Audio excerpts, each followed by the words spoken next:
Avez-vous déjà quitté une conversation en ayant l'impression de ne pas avoir réussi à faire passer votre message? Ou peut-être avez-vous fait une présentation et malgré toute votre préparation, votre audience n'était tout simplement pas engagée? Vous n'êtes pas seul, les amis. Vous rencontrez un problème de communication. Dans cette vidéo, je vais vous donner les 5 compétences essentielles pour réussir à être des excellents communicants.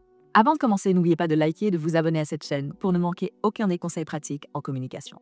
Que vous dirigiez une équipe, développiez votre réseau ou essayez tout simplement de faire entendre votre voix dans une conversation de tous les jours, ces 5 compétences essentielles en communication vous aideront à parler avec confiance, booster votre estime de vous-même et laisser une impression durable. Maîtriser l'art de la communication, c'est ce qu'on appelle en anglais un game changer. Ça change nos cartes dans la vie. Dans le monde d'aujourd'hui où les divisions sociales et politiques semblent plus profondes que jamais et où les interactions numériques remplacent souvent les échanges en face à face, une bonne communication n'est plus seulement une compétence, c'est une nécessité vitale. On est constamment bombardé d'informations. Et pourtant, la véritable compréhension semble plus lointaine que jamais. Les réseaux sociaux, malgré leurs promesses de connexion, ont souvent fait l'inverse, nous enfermant dans des chambres d'écho, déformant les conversations réelles et laissant beaucoup de personnes se sentant isolées dans un océan de bruit. Résultat, la solitude est en hausse, à une époque où on devrait être plus connectés les uns aux autres que jamais. Aujourd'hui, les vraies interactions humaines deviennent plutôt rares et on en souffre toutes et tous. Mais voici la bonne nouvelle, une bonne communication est l'antidote. La capacité à s'exprimer clairement, à écouter avec intention et à limiter les malentendus, c'est ce qui sépare le chaos de la connexion. Que ce soit sur le lieu de travail, à la maison ou dans la société en général, une communication efficace favorise l'empathie, renforce les relations et ouvre des portes vers des opportunités nouvelles. Et le meilleur dans tout ça, maîtriser la communication est possible pour tout le monde. C'est un outil puissant qui, lorsqu'il est bien utilisé, transforme non seulement les conversations, mais aussi la qualité même de votre vie. Parce qu'au final, la communication ne consiste pas seulement à être entendue. Elle permet de créer des connexions humaines réelles et durables. Alors, si vous êtes prêt et prête à améliorer vos compétences en communication, likez cette vidéo, abonnez-vous à la chaîne et prenez votre carnet et stylo. C'est parti. Compétence numéro 1, l'écoute active ou le secret des conversations significatives. Saviez-vous que l'écoute active est l'une des compétences de leadership les plus essentielles selon le Harvard Business Review? Une étude publiée dans le Journal of Business and Psychology a révélé que les leaders qui pratiquent l'écoute active améliorent l'engagement au travail jusqu'à 40%. C'est presque la moitié, juste en écoutant. Dans cette étude, il est noté que de nombreux chercheurs ont suggéré que l'écoute est la compétence de communication la plus critique, qui affecte le comportement organisationnel, y compris la performance. Et qu'un bon auditeur, donc la personne qui écoute, audio, aide à satisfaire les 3 besoins spécifiés dans la théorie de l'autodétermination: l'autonomie, la compétence et la relation. Et c'est là que réside l'un des plus grands malentendus sur la communication. La plupart des gens pensent que communiquer, c'est parler, mais les meilleurs communicants sont aussi les plus à l'écoute. Lorsque vous écoutez activement, vous ne vous contentez pas d'entendre des mots, vous comprenez le message dans son ensemble, vous lisez entre les lignes et vous faites en sorte que l'autre personne se sente réellement écoutée et valorisée. Alors voici comment améliorer instantanément votre écoute active. Gardez un contact physique et verbal avec votre interlocuteur. Par le contact physique, je veux dire un contact visuel.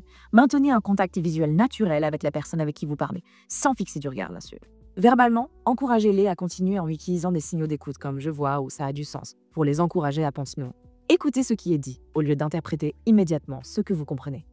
Une bonne technique ici est le paraphraser pour confirmer votre compréhension avant de répondre. Par exemple, vous pouvez dire «si je comprends bien, vous dites que» et compléter avec ce que la personne vient de dire.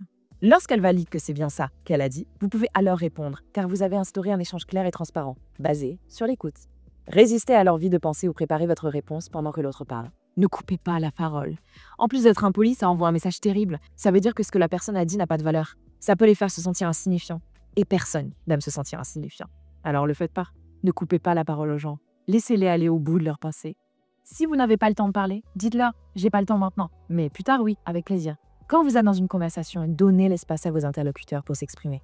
Vous serez surpris de voir à quel point les gens s'ouvrent quand on leur offre une écoute véritable et sincère. C'est comme rembotter une fleur dans un pot plus grand. Elle va s'épanouir. En écoutant mieux, vous verrez que ça sera le cas dans vos relations aussi.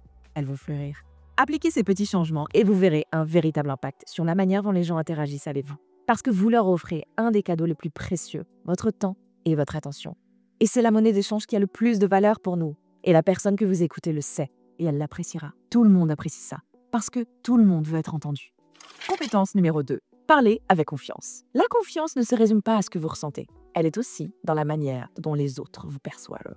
Une étude de l'Université de Colombie-Britannique a révélé que les personnes qui parlent avec un rythme stable et maîtrisé, avec une intonation variée, sont perçues comme 30% plus autoritaires que celles qui s'expriment sur un ton monotone ou trop rapide. La recherche indique que les voix ont une façon de provoquer la curiosité, d'éveiller l'imagination, qui va évoquer une personnalité substantielle et congruente pour soutenir et harmoniser avec la voix désincarnée.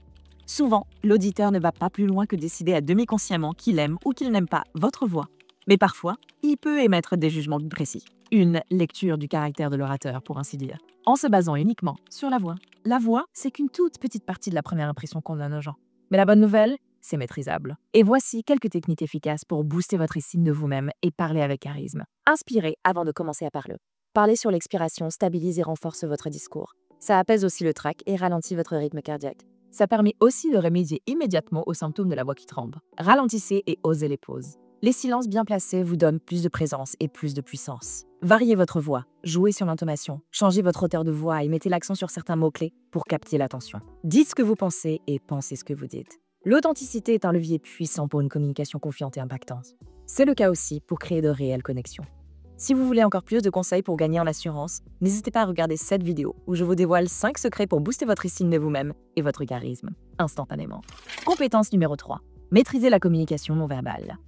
On le sait tous, le langage corporel représente une grande partie de notre communication. Mais saviez-vous que parfois, il peut représenter jusqu'à 70% de notre message? C'est pas que les mots n'ont pas d'importance, mais les signaux non verbaux, comme le contact visuel, la posture et les gestes, jouent un rôle tout aussi, voire encore plus important, dans notre communication générale.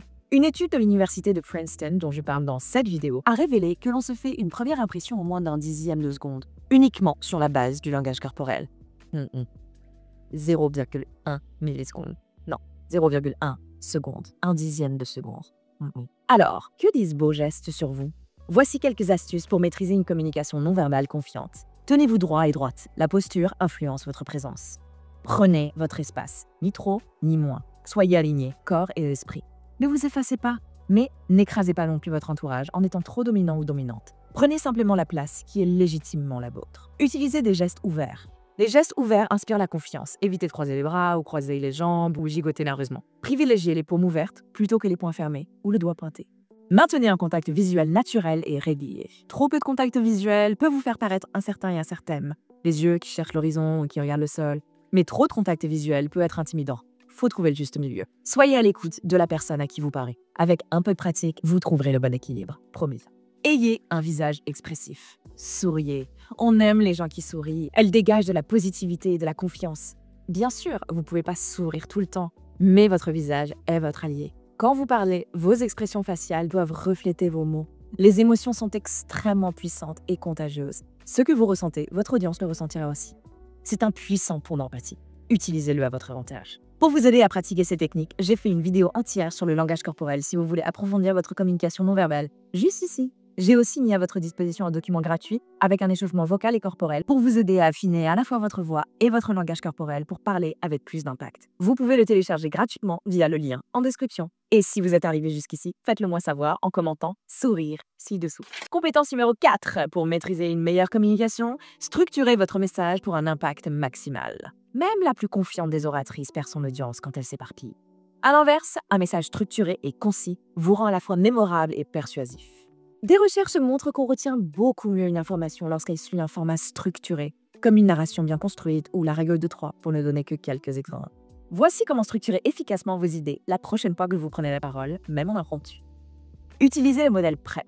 P-R-E-P. J'aime les acronymes, ça m'aide à mieux retenir les choses. Bref, PREP signifie point, raison, exemple, point. C'est une structure simple et ultra efficace pour toutes vos réponses, qu'elles soient préparées ou spontanées. Commencez toujours par une accroche assumée pour capter l'attention. Si vous n'avez pas d'accroche préparée, ayez au moins une première pensée ou une question forte qui donne immédiatement le ton de votre point de vue. Terminez avec une idée clé percutante. Assurez-vous que votre message reste en mémoire. Vous voulez voir cette structure en action? Dites-le moi en commentaire et je vous ferai une vidéo sur comment structurer une réponse impactante à n'importe quelle question. Si vous le faites, assurez-vous d'être abonné à ma chaîne pour ne pas la louper. Compétence numéro 5, l'adaptabilité. La marque des meilleurs communicatrices. Les meilleurs communicateurs savent lire la salle et ajuster leur style à elle. Que vous vous adressiez à un groupe d'introvertis, à une équipe commerciale ultra dynamique ou à un comité sceptique, l'adaptabilité est essentielle. Certaines études révèlent que les orateurs qui calquent leur style de communication sur celui de leur audience voient leur efficacité persuasive augmenter de 25%. Et donc voici comment appliquer cette compétence. Observez les signaux corporels de votre audience. Si vous sentez de la confusion, ralentissez, faites une pause, posez des questions. Soyez présent et présente, généreux et généreuse, attentif. Plus vous vous connectez à eux, plus ils se connecteront à vous. Adaptez votre niveau d'énergie pour correspondre à celui de votre histoire. Vous pourrez le faire évoluer ensuite, mais l'important est d'établir d'abord une connexion, puis d'amener l'énergie là où vous la voulons. Utilisez des exemples qui résonnent avec votre public. Assurez-vous que vos anecdotes ou références correspondent aux personnes en face de vous. Sinon, vous risquez les ratés et des moments très gênants. J'en ai vu beaucoup trop. Connaissez votre audience. Pour aller plus loin, n'hésitez pas à télécharger votre document gratuit dans la description. Je vous y liste les éléments clés à retenir avant toute prise de parole. Alors, comme on l'a vu aujourd'hui, maîtriser l'art de la communication, c'est pas juste savoir parler. C'est aussi écouter activement, avoir confiance en soi, maîtriser son langage corporel, structurer son message et s'adapter à son audience. Si cette vidéo vous a aidé, si elle vous a appris ne serait-ce qu'une toute petite chose, n'hésitez pas, avant de partir, de liker la vidéo et de vous abonner si vous voulez plus de conseils. Ça permet de soutenir cette chaîne et surtout de la mettre en avant pour aider d'autres personnes à améliorer leur communication. Et ça vous permet à vous de ne rien rater des prochains conseils concrets sur la prise de parole, la communication et la confiance en soi que je vais vous donner. Si vous avez une question à laquelle vous aimeriez que je réponde dans une prochaine vidéo, mettez-la en commentaire et je ferai de mon mieux pour y répondre dans une prochaine vidéo. C'est tout pour aujourd'hui les amis. Comme toujours, suivez votre passion. Prenez soin de vous les amis. Exprimez-vous. Ciao ciao.